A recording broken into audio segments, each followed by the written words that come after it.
Shalom teman-teman, apa kabar? Hari ini kita akan membuat konten singkat mengenai review untuk debat pada hari Kamis yang lalu ketika orang Kristen bertanya kepada Islam. Nah, itu ada sesuatu hal yang menarik yang akan kita bahas. Kita simak dulu videonya ya. Oke. Jadi kitab yang dipakai ahli kitab itu di mana sekarang Bro Yonatan Nandar? Kan kalau ahli kitab ada di zaman Baginda, namanya ahli kitab pasti punya kitab. Kitab mereka itu di mana sekarang? Kan itu yang asli. Oke lah. Ya, saya jawab. Ya, udah. Oke. Jadi yang pertama yang Anda harus paham di sini, yang disebutkan oleh Al-Quran sebagai ahli kitab dan juga kitabmu yang Yesus sebut ahli kitab itu bukan Kristen. Itu poinnya. Saya urai. Al-Quran menerangkan tentang ahli kitab. Ahli kitab itu mereka yang disebut Nasara, mereka yang disebut Yahudi. Siapa Yahudi ini? Keturunan daripada Yakub, Nabi Yakub. Nah, lalu kemudian siapa Nasara? Nasara ini adalah pengikut Yesus. Kalau Kristen Trinitas itu pengikut Paulus, itu beda. Nah, kalau berbicara mengenai ahli kitab, berarti berbicara mengenai orang yang kemudian bisa bahasa Ibrani, bisa bahasa Aramaik. Itu mereka ahli kitab. Kalau Anda, mohon maaf, saya harus katakan Anda ahli terjemah. Nah, kemudian ketika Anda mengambil Al-Quran, di dalam surah Yunus salah satunya, misalnya, jika engkau, hai Muhammad, ragu-ragu tentang apapun itu yang kamu tuduhkan, ya. Tapi sayangnya Rasulullah Muhammad SAW itu tidak ragu-ragu. Ini data, ini dalil justru menyindir para ahli kitab. Kenapa kemudian dikatakan menyindir? Allah menerangkan ayat selanjutnya, wala takunanna minal ladina kazzabu bi ayatillahi fatakuna minal khasirin. Orang-orang ahli kitab itu ya diterangkan oleh Allah, jangan sekali-kali engkau termasuk mereka ahli kitab yang suka mendustakan ayat-ayat Allah.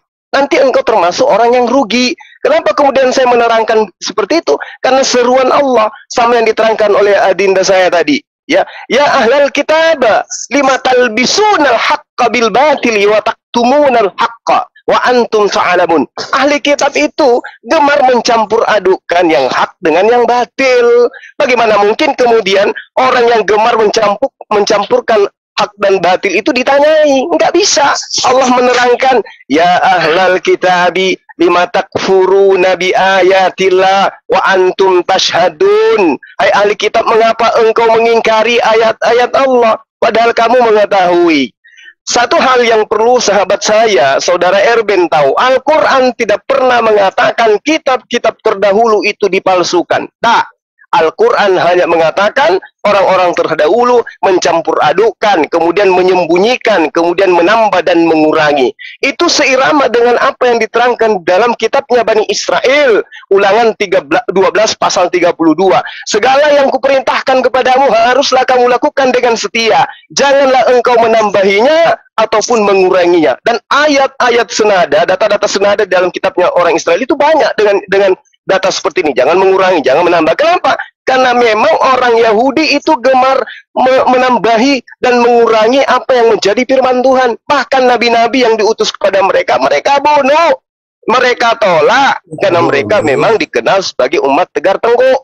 Karena itulah kemudian rasa bahasa ungkapan dalam ayat yang Anda sebutkan tadi bukan menerangkan bahwa Rasulullah Muhammad SAW itu ragu, tetapi menyatakan bahwa Muhammad benar-benar telah yakin dan percaya kepada para rasul terdahulu yang diberikan kitab, lalu kemudian kitabnya ditolak, dirubah, dikurangi, disembunyikan dan seterusnya. Dan itu fakta. Itu fakta. Anda hanya bisa mengatakan gulungan di gulungan laut mati. Itu teori, men. Tidak ada praktek dalam kehidupan, tidak ada realitanya. Hanya mengatakan, ada kok, ada di sini kok, kami punya manuskrip. Fakta, bukti nggak ada itu. Anda hanya punya terjemah. Itu pun terjemahnya tidak tahu dari mana. Yang pasti, ahli kitab bukan Anda adalah ahli terjemah. Telan itu, baik-baik. Ya, oke, teman-teman. Kira-kira itulah video yang akan kita dibang hari ini. Mungkin pertama kali saya persilakan untuk Bro Duran. Bagaimana Bro Duran bisa menanggapi sedikit dari statementnya Bang Suma tadi itu? Ya agak bingung juga sih ya kalau dibilang Nasrani itu bukan Kristen. Coba deh dibuka deh surah 9 ayat 30. Iya, gue baca ya.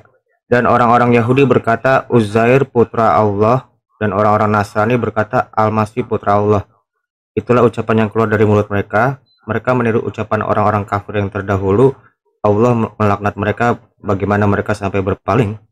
Ya, berarti kalau Nasrani bukan Kristen, nah Nasrani ini ya dia juga ikut manggil Isa Al-Masih ini sebagai putra Allah. Berarti Isa Al-Masih ini bukan Yesus. Jelas dong. Lalu kenapa mereka ngeklaim Yesus itu adalah Isa? Injil yang di dalam Quran itu adalah Injil yang sekarang, kan lucu. Nah, terus kalau secara kita pakai secara ini ya, ambil filosofinya, kalau memang Muhammad itu tidak pernah ragu, lalu kenapa Allah menurunkan ayat itu? Jika kamu ragu. Iya. Apakah Allah Subhanahu wa taala itu tidak tahu isi hati dan kepala Muhammad sehingga dia menurunkan ayat itu? Kan seharusnya kita berpikir seperti itu.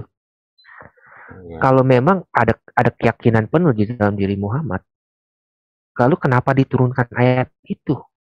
Jika kamu ragu. Meaningnya apa nih? Muhammad yakin akan Quran yang diturunkan. Lalu kok si Allah ini justru nanya ke dia, jika kamu ragu. Berarti Allahnya sendiri dong yang gak yakin sama Muhammad. Iya, benar. Itu di surah berapa ya? Oh, kurang nangkep juga ayat itu. 10:94. Maka jika engkau Muhammad berada dalam keraguan-raguan tentang apa yang kami turunkan kepadamu, maka tanyakanlah kepada orang yang membaca kitab sebelummu. Sungguh telah datang kebenaran kepadamu dari Tuhanmu, maka janganlah sekali-kali engkau termasuk orang yang ragu. Iya dong. Iya memang. Iya dong. Memang harus ada indikasi dong. Nggak tahu dong. Iya, kayak misalkan gini nih. Gue ini nih tahu nih si adek ini istilahnya laki-laki, ya. Gue tahu nih si adek laki-laki. Masa ya gue nanya, Dek, maka jika kamu bukan laki-laki, kan nggak mungkin, karena gue tahu mungkin dia laki-laki. Iya dong. Iya, logikanya bener. Seperti itulah kira-kira, ya kan? Kecuali lu ragu. Gue laki-laki. Iya, kecuali gue ragu. Iya, kecuali gue ragu. Dek, maka jika engkau laki-laki, maka bla bla bla bla, perbuatan seperti laki-laki. Ya itu kan berarti gue ragu nih, karena gue ngelihat ada, iya kan, ada gemulai segala macam, ya kan, indikasi. Betul. Ya, bener nggak? Kan logikanya secara gitu. Kalau secara filosofi ya, gitu. Jadi yang dibilang Erben ini bener gitu. Tetapi mereka sendiri kebingungan akan ayat ini. Sebenarnya mereka kebingungan akan ayat ini. Gue lihat di tafsir Ibnu Katsir tuh 94 tuh di skip, dilewatin. Serius? Nggak ada keterangan apapun. Iya. Coba lo lihat Ibnu Katsir, di skip, dilewatin. Nggak ada keterangan apapun. Biasa kan diterangkan tuh secara detail. Oh ini ada hadisnya, ini ada ini. Coba aja lihat 1094. Jadi mereka sendiri bingung gitu loh. Bukan bingung kenapa ya. Satu, kalau memang Muhammad itu yakin, berarti Allahnya dong yang nggak yakin, maka turunlah ayat ini. Benar nggak? Kan logikanya seperti itu. Berarti Allah nggak tahu nih kalau Muhammad yakin. Itu aja sih yang dari saya.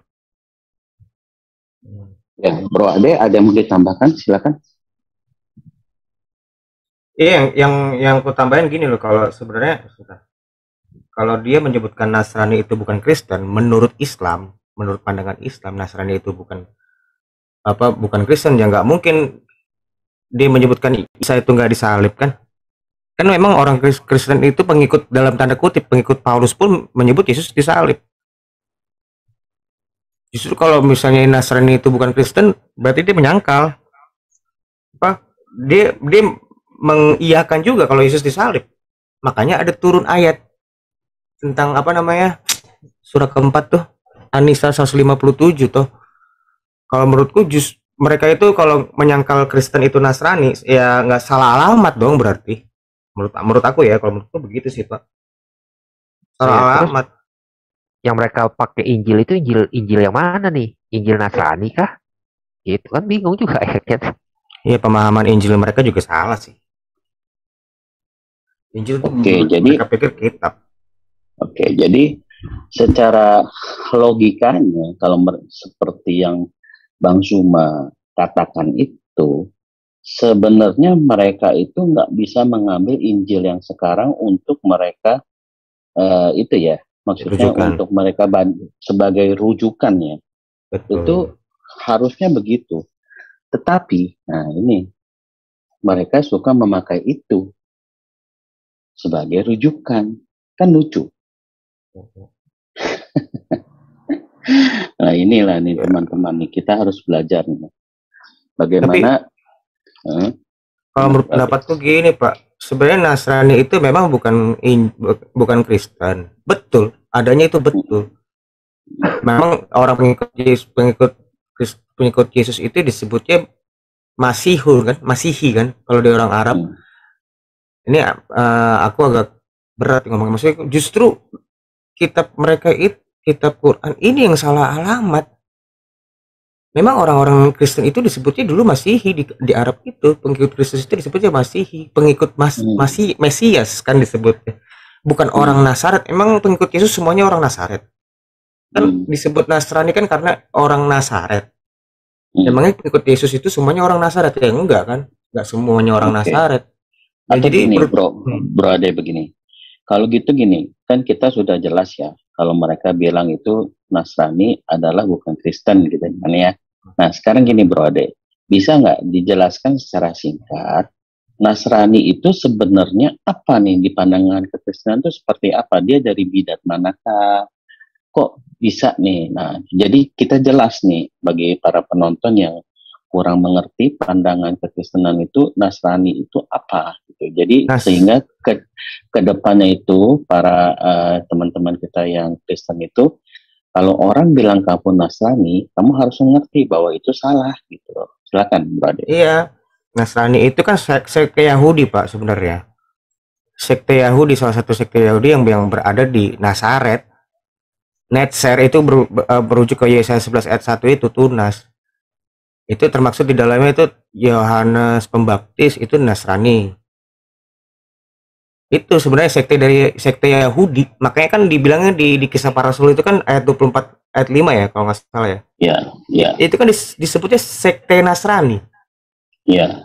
Heresi kalau misalnya itu bahasa ya itu bagian dari Yahudi cuman menyimpang bagi mereka ya, bagi orang Yahudi. Tapi itu dari Yahudi Pak, itu dari sektenya Yahudi gitu loh, bukan merujuk pada. Dan taruh latar belakang itu ayat itu dari pengacaranya para siapa ahli Sanhedrin yang mencoba menjatuhkan Paulus.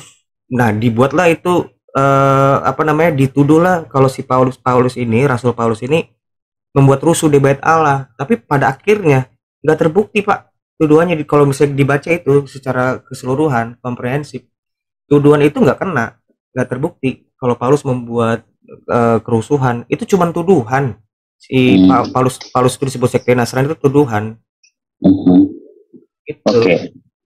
Yang menariknya adalah gini ya, si Zuma bilang kalau Nasrani itu adalah penyembah Yesus, kalau kita itu penyembah Tritunggal. Nah itu bisa nggak didibang Bro Ade dan Bro Duran, silakan. Ya silakan Bro Duran dulu. Dia mendikotomikan kan antara pengikut Paulus dan pengikut Yesus gitu ya. Ya silakan. Ya istilah Trinitas itu sendiri kan juga baru ada kan, dipopulerkan ya, bukan baru ada ya, dipopulerkan sama Tertullianus di abad ketiga awal. Jadi kalau misalnya disebut itu Paulus itu adalah Tritunggal ya nggak nyata. Tritunggal itu kan waktu itu kan ada karena ada permasalahan antara pemahaman firman itu ciptaan itu loh Pak. Kenapa ada istilah Tritunggal.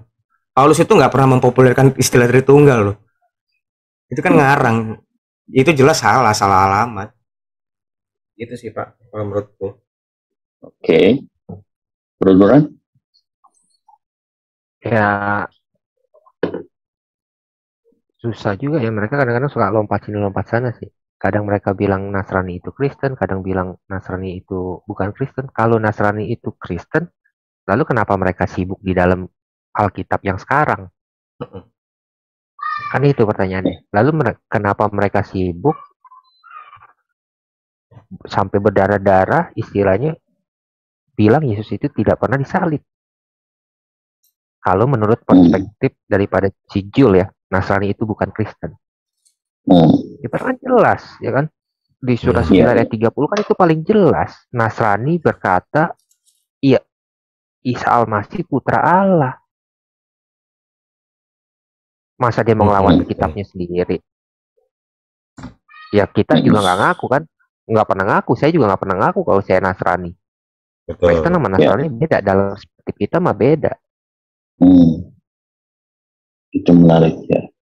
Nah, mungkin ada teman-teman lain yang ingin menambahkan, coba mungkin Pak Kapten Apologet mungkin. Pak Pras, oh Pak Pras sudah keluar. Ya, lanjut ya teman-teman. Terus, jadi begini ya teman-teman. Ya, lanjut Pak. Ini aku delay suaranya. Lanjut Pak. Oh, oke. Nah, yang menariknya lagi adalah begini. Dia itu si Suma itu mengatakan bahwa Dead Sea Scroll itu tidak ada. Itu hanyalah buatan. Faktanya nggak ada. Gimana tuh teman-teman? Enggak, tadi dia bilang itu bukan fakta. Iya. Dia bilang gitu tadi, bukan fakta, iya. Ya, lalu kategori apa yang dimaksud itu? Dia tadi terbata-bata kok ngomong. Ya manuskripnya bukti manuskripnya nggak ada, dia bilang. Nggak ada buktinya, faktanya nggak ada. Nah, gitu. Gimana? Kalau saya bilang sih ini orang udah halu akut ya. Udah halu akut. Kenapa? Ya dunia internasional mengakui, semua mengakui Dead Sea Scroll.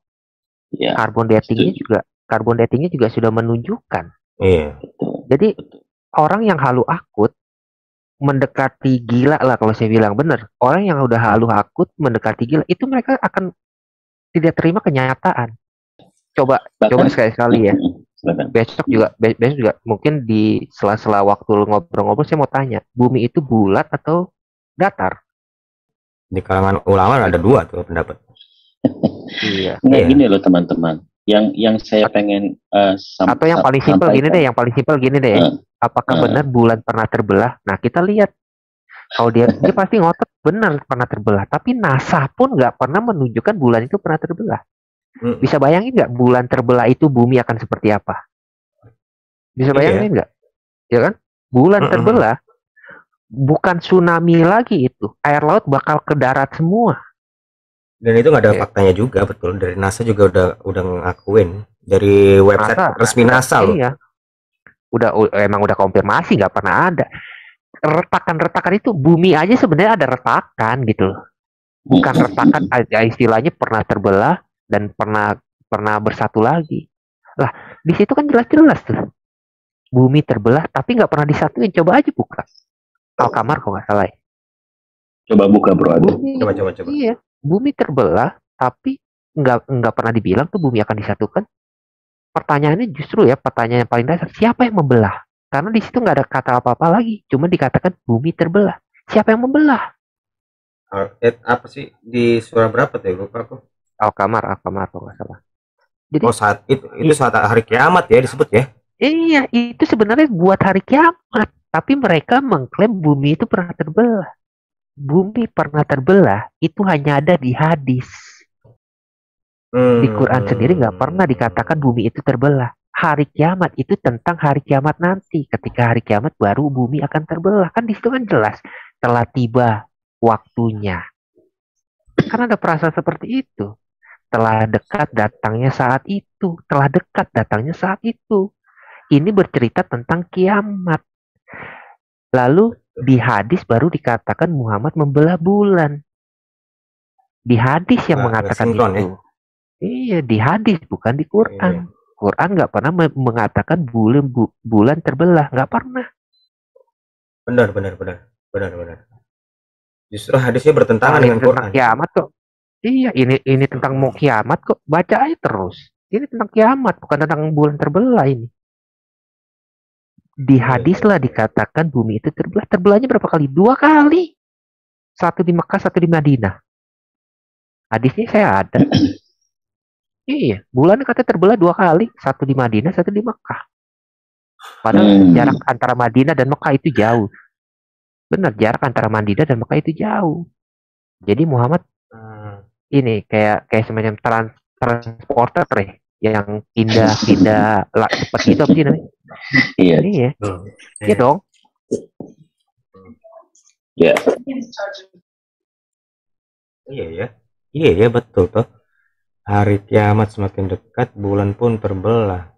Iya, aku baca juga di tafsirnya malah dibilang bulan itu terbelah pas waktu zaman Muhammad. Ini jadi bertentangan dia sama Quran ya. Iya. Orang Quran menceritakan tentang kiamat kok, tentang nanti akan kiamat. Lalu kok hadis bisa mengatakan bahwa bulan itu terbelah pada zaman Muhammad. Wah, berarti selama ini yang mereka terima itu ceritanya nggak bener dong. Loh, waktu itu siapa ya? Kalau nggak salah masih Dini apa siapa ya? Saya tantang dia buka tafsirnya. Orang itu tentang kiamat kok. Bulan terbelah itu tentang kiamat. Gimana nih teman-teman? Hari kiamat bukan mukjizat ternyata. Ya nggak apa-apa, biar mereka berpikir kritis aja. Kita hanya melemparkan data.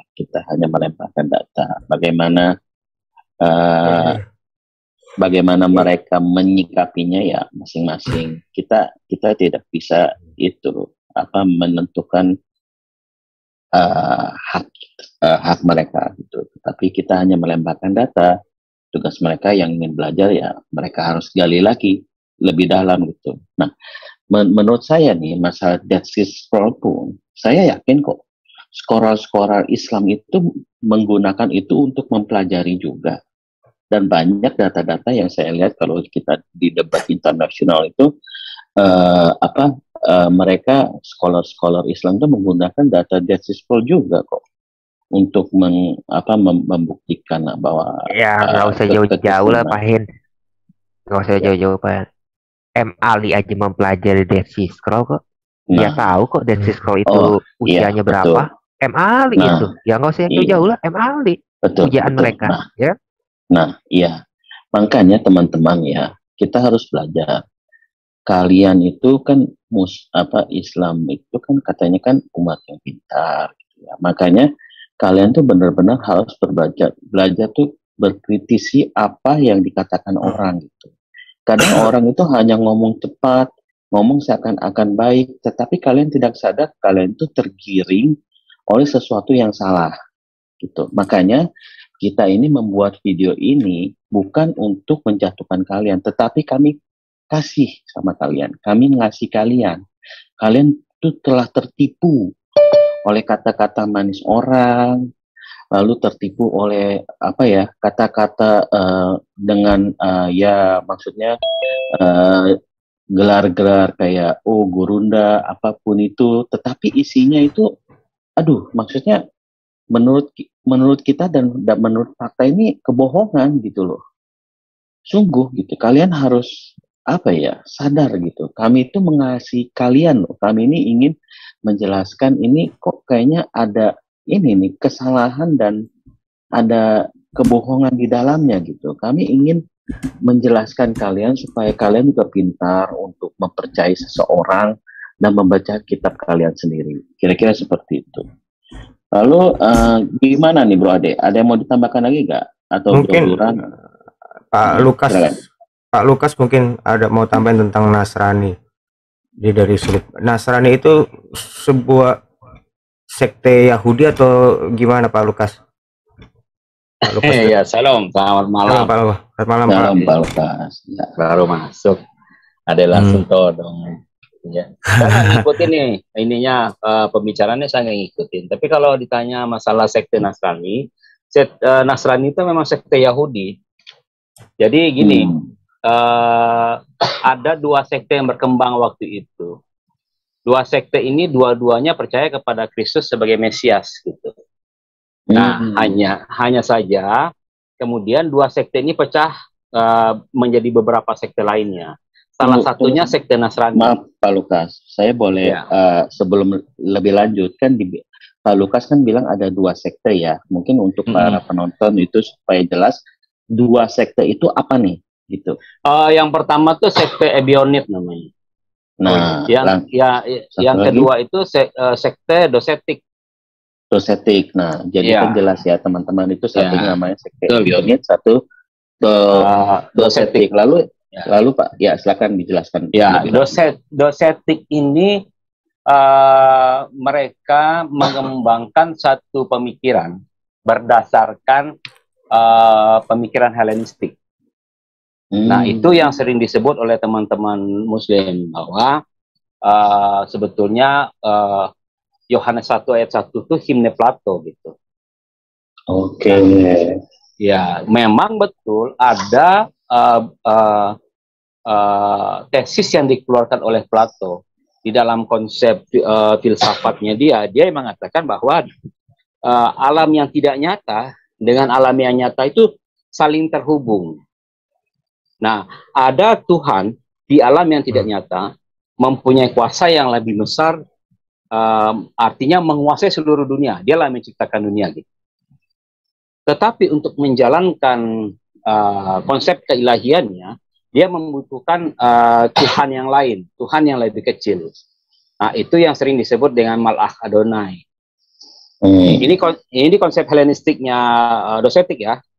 Iya. Nah, jadi sebetulnya umur Torah itu, umur tanah itu, umur Injil itu ketika digali-gali sebetulnya kan sudah sangat panjang. Nah, kita Kristen yang modern, kita kadang-kadang malas menggali ke belakang.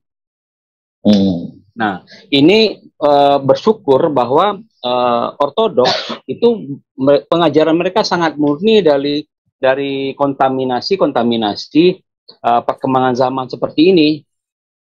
Ortodoks Syria terutama ya.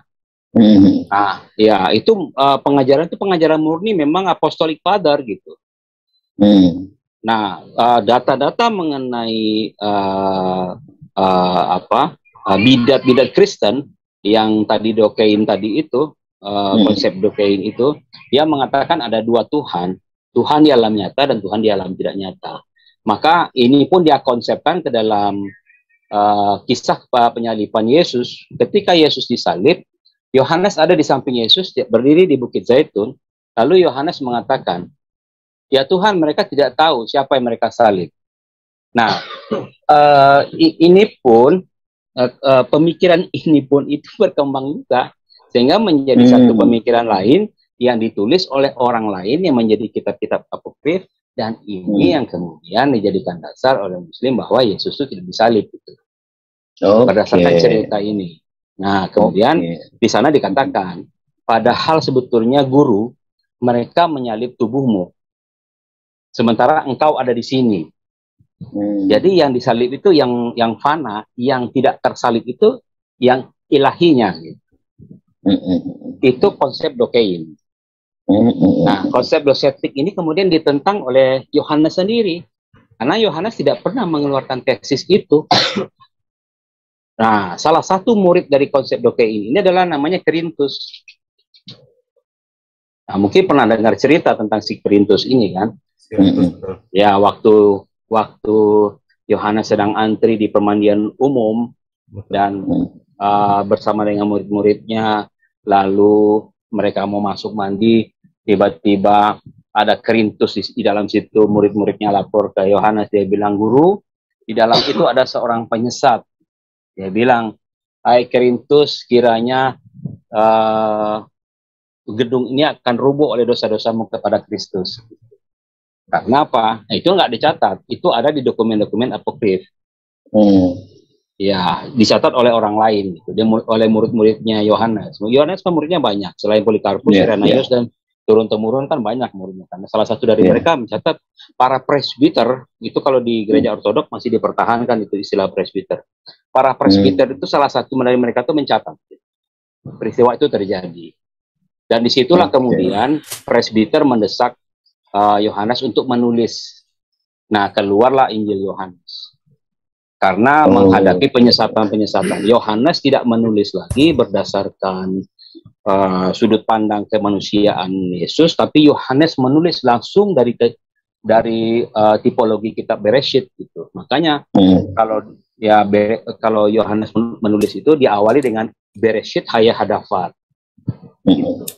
Nah, dari kata itu sebetulnya dari kitab Bereshit yang menggambarkan bagaimana Tuhan itu adalah Tuhan yang sama yang turun ke dalam tubuh kemanusiaan.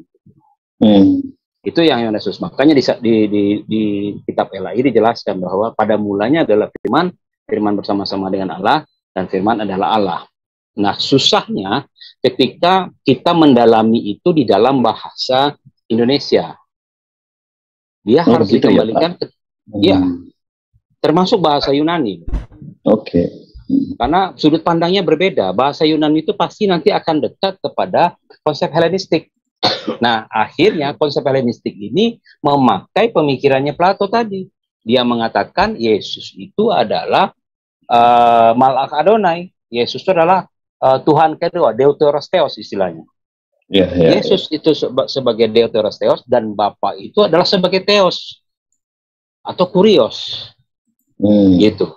Jadi Bapa ini akan memerintahkan, memberikan kuasa kepada Deuteros Theos, kepada Yesus untuk menjalankan misinya di bumi sebagai ilah yang kecil.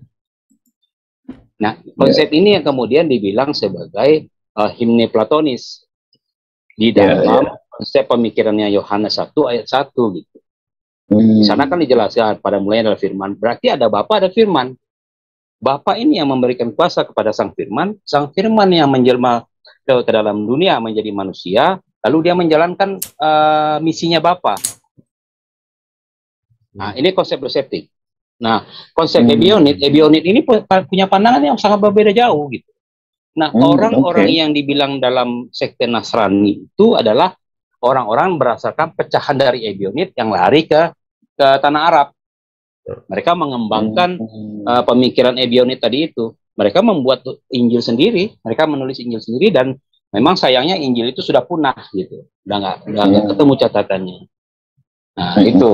Jadi salah satu pemikirannya adalah bahwa Tuhan memelihara Injil itu dengan baik. Artinya ada Injil yang sama yang dibuat. Makanya ada satu ayat yang mengatakan mengikuti Injil-Injil yang lain kan. Nah, ada kan firman Tuhan yang berbunyi begitu. Mengikuti Injil-Injil yang lain. Yang bukan dari Injil. Ya. Sebelum lanjut dulu Pak, saya ingin bertanya nih Pak. Kalau aliran manisme ini dari ebionit atau dari dosetik Pak? Aliran apa? Manisme. Itu sudah banyak sih, sudah banyak. Setelah pecahnya itu Pak, itu udah banyak konsep aliran bidat. Ya, banyak sekali ya konsep aliran bidat. Saya tidak hafal satu persatu, tapi dasarnya, akarnya saya paham gitu. Dan itulah dasarnya. Termasuk Netzarin ya. Netzarin itu percaya bahwa begini, Netzarin itu selain Bapa, mestinya Bunda Maria itu ditinggikan juga posisinya sama dengan Bapa sebagai orang yang berjasa melahirkan Tuhan. Gitu. Nah, konsep Netzarin ini pun berasal dari konsep pemikiran kuno Mesir. Ya, itulah yang dikaitkan dengan Osiris, Isis, Osiris, dan Horus gitu kan.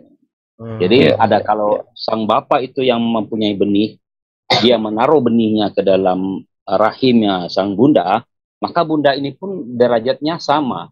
Maka itulah yang dibilang Salitus Salasa, menyembah satu dari yang tiga gitu. Nah, itu di dalam surat An-Nisa kalau nggak salah ya.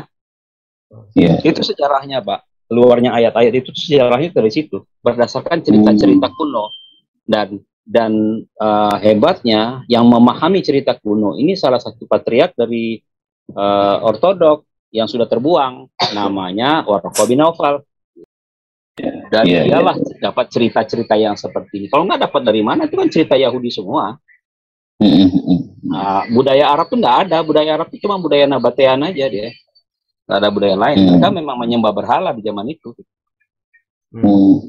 Menarik.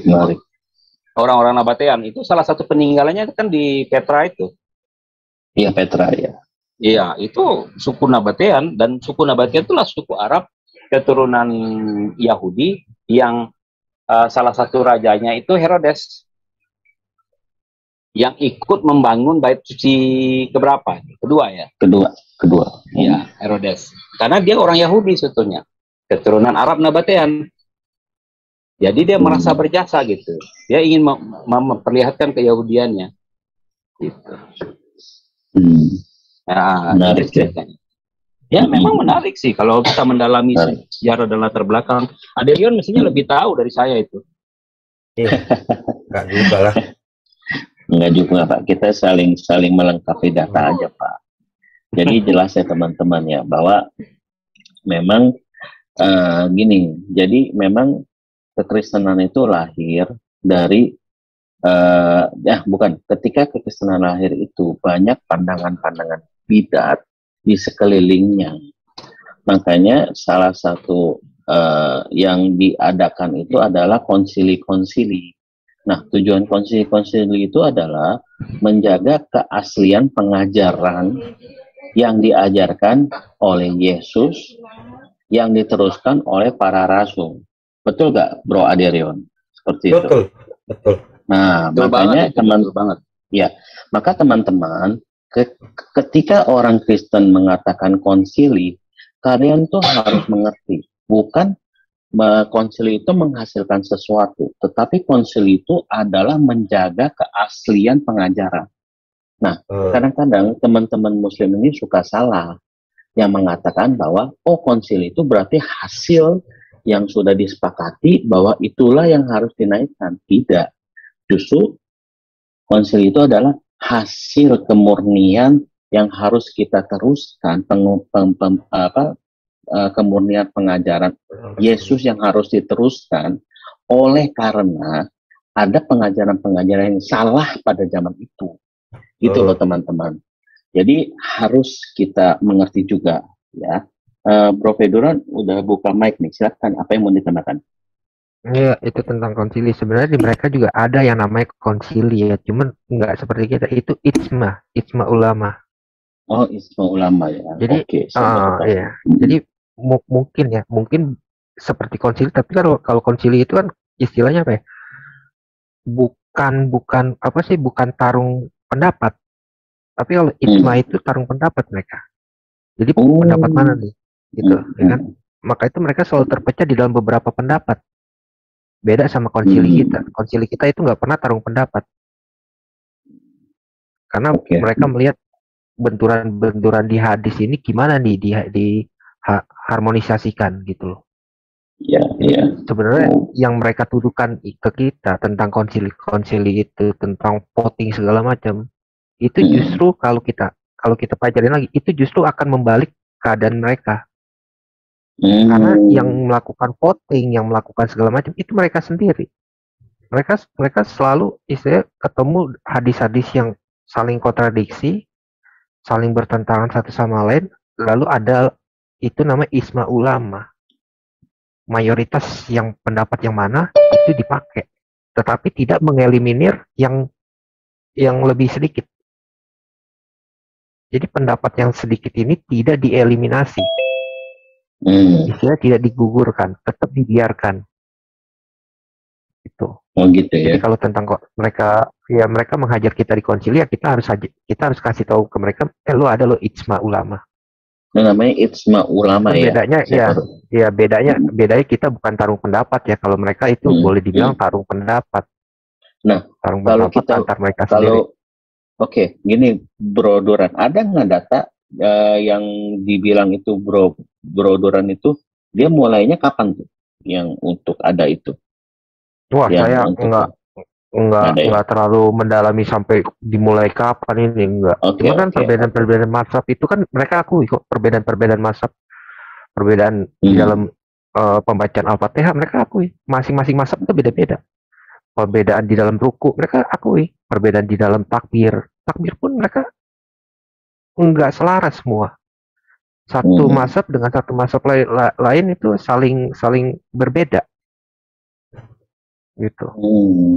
Oke, menarik. Oke, Bro Ade, gimana? Ada yang mau ditambahkan lagi sebelum kita tutup mengenai Nasrani ini?